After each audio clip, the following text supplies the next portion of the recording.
প্রিয় দর্শক, আসসালামু আলাইকুম। আজকের আরেকটি কৃষি পর্ব নিয়ে আপনাদের স্বাগতম। দেখেন, আপনি হয়তো কখনো দেখছেন কিনা জানি না, তবে একটু ফলো করেন। আপনি বলতে পারেন এটা কি? এটা হচ্ছে বাতিয়ার শাক। বাতিয়ার শাক দেখেন কি পরিমাণ হইছে। খেতে যে ফসল করছে কৃষক, হ্যাঁ, শশা লাগাইছে, বাঙি লাগাইছে, তার ভিতরে কি পরিমাণ বাইতি হয়েছে দেখছেন? কি পরিমাণ, মাশাল্লাহ, দেখছেন কি পরিমাণ বাইতি হয়েছে। তো আপনার মানে কল্পনার বাইরে। আমার মনে হয় এই বাইতিগুলো যখন বড় হবে তখন এই বাতিয়ায় কৃষক বেচতে পারবে মিনিমাম 10,000 টাকা। এই পুরে জমিন থেকে, এই পুরে প্লট থেকে 10,000 টাকার বাইতের শাকই বেচতে পারবে, মাশাল্লাহ। কিন্তু হয়তো সে বেচবে কিনা জানি না।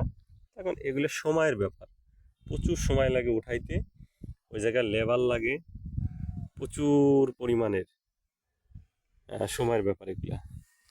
তো আপনাদের দেখাই, এই যে এর ভিতরে ছোট ছোট ছোট ছোট মনে করেন যে কি গাছ এটা,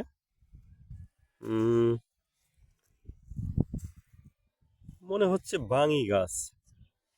ঠিক আছে, এই যে ছোট ছোট ছোট ছোট গাছগুলা মনে হচ্ছে বাঙি গাছ। এই যে প্রত্যেকটাই লাগানি, কেবল বাইতের সমান হয়েছে, কিছুটা বড় হয়েছে।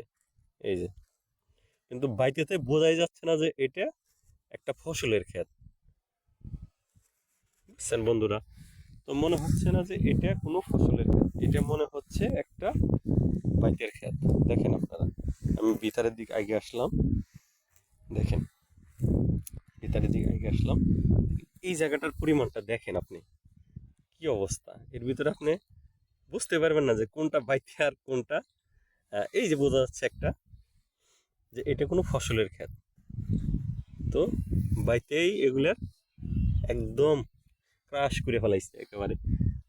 দেখেন কি পরিমাণ বাইতে, মাশাল্লাহ। এক মোটা বাইতের শাকের দাম বাজারে মিনিমাম সর্বনিম্ন 5 থেকে 8 টাকা, 10 টাকাও বিক্রি করে এক মোটা বাইতের শাক। দেখছেন কি পরিমাণ, মাশাল্লাহ। আল্লাহর নিয়ামত আমাদের জন্য দুনিয়াতে আসছে, সবকিছু আল্লাহর নিয়ামত। আমরা এগুলার জন্য আল্লাহর দরবার থেকে চায়া আনি, এটাই আল্লাহর নিয়ামত।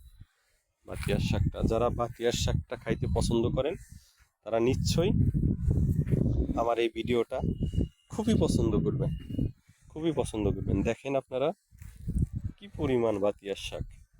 এর ভিতরে দুই একটা ভাদাল ঘাস হয়েছে, আর যে ফসলটা করছে ওই ফসলগুলো বোঝাই যাচ্ছে না, অল্প অল্প বোঝা যাচ্ছে। এই যে পাতাগুলা, এই যে পাতাগুলা বড় বড়, এটা হচ্ছে ফসলের ক্ষেত,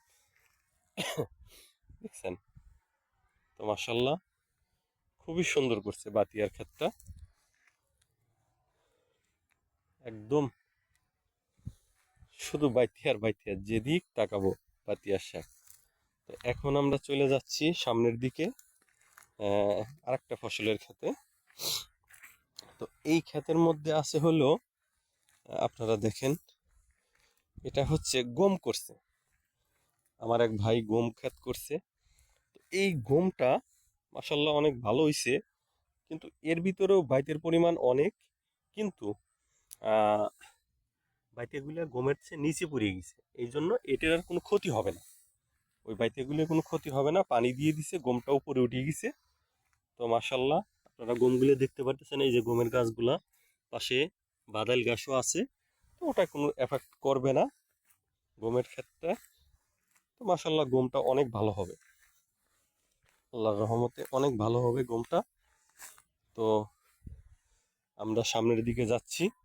এই জায়গাটা আরো বেশি ভালো হয়েছে, এই জায়গাটা একটু দাবা দাবা। তো এই জায়গার গমগুলা মাশাল্লাহ অনেক সুন্দর হয়েছে, দেখেন অনেক সুন্দর হয়েছে।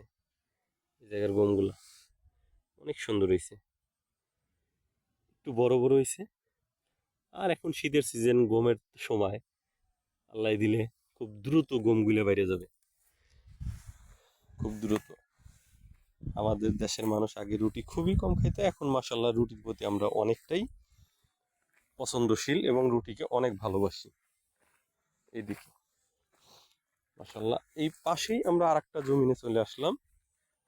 এই জমিনটা চাষ করা হয়েছে, তবে গম করছে একটু নামিতে, তো এখনো জ্বালায় নাই। আশা করি সপ্তাহখানেকের ভিতরে গম জ্বালায়া যাবে। আর এই জমির আল দিয়েই দেখেন মাশাল্লাহ কদু ক্ষেত লাগাইছি, পানি কদু, যে কেবল লাউ, স্বাদের লাউ, স্বাদের লাউ বানাইলি মোরে বৈরাগী। লাউ ক্ষেত করছে মাশাল্লাহ, লাউ অনেক খাইছে এখনো পর্যন্ত মাশাল্লাহ। লাউয়ের এই দেখেন ছোট ছোট লাউ ধরে রয়েছে। ওই পাশ দিকে আমি দেখাচ্ছি, এই পাশ থেকে দেখা যাচ্ছে না পুরাটা, আমি ওই পাশ থেকে দেখাইতেছি। বিসমিল্লাহ। এই দেখেন মাশাল্লাহ কত সুন্দর কদুর লাউ জালি ধরে রয়েছে, দেখছেন? অনেক সুন্দর, এই যে অনেক সুন্দর, এই যে আমার হাতের সাথে মাশাল্লাহ আল্লাহর নিয়ামত। এই যে ফুলগুলো আসছে, আরো অনেক জালি আসতেছে ইনশাল্লাহ। এই যে দেখেন, এই মাশাল্লাহ, এই দেখেন এখানে তিনটে জালি আছে, একটা একটা দুইটা তিনটা, তিনটা জালি। এই সাইডে আর একটা জালি দেখেন, এই সাইডে আর একটা জালি, চারটে জালি আছে মাশাল্লাহ। মাশাল্লাহ অনেক সুন্দর লাগতেছে, ঠিক আছে? দেখেন আপনারা।